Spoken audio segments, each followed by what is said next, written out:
இந்த தேர்தலில் திமுக தோக்க போறது உறுதி. கட்சியை காப்பாத்திக்கணும்ல, ஏகப்பட்ட கேஸ்லாம் இருக்குதுல்ல, லஞ்ச கேஸ், ஊழல் கேஸ், திருட்டு கேஸ், அவங்க குடும்பத்து மேல, மினிஸ்டர்ஸ் மேல எல்லாத்தையும் காப்பாத்திக்கணும்ல.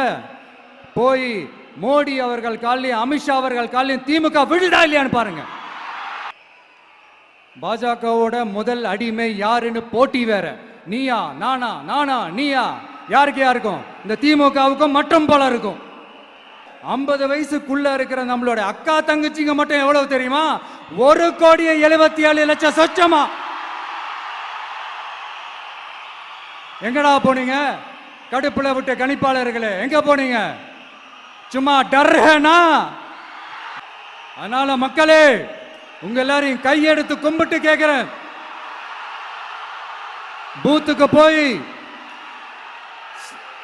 ஸ்டாலின் சார் கிட்ட இருந்து நம்ம தமிழ்நாட்டை காப்பாத்தி ஆகணும், நம்ம ஜனநாயகத்தை காப்பாத்தி ஆகணும். என்ன பிஸியா இருந்தாலும், என்ன வேலையா இருந்தாலும், என்ன வெளியூர்ல இருந்தாலும், எந்த பூத்துல இருக்குதோ அங்க வந்து தயவு செஞ்சு நம்மளுடைய விசில் சின்னத்துக்கு உங்க ஓட்டு போடுங்க. தயவு செஞ்சு உங்க விஜய்க்கு ஒரு வாய்ப்பு கொடுங்க. இந்த நேரத்தில் வெளிநாட்டில இருந்து பணம் செலவு பண்ணி ஃப்ளைட் டிக்கெட் புக் பண்ணி இங்க வந்து ஓட்டு போட வந்த நம்மளுடைய நண்பிகள் உங்கள் அனைவருக்கும் இந்த நேரத்தில் என்னுடைய நன்றியை தெரிவிச்சுக்கிறேன்.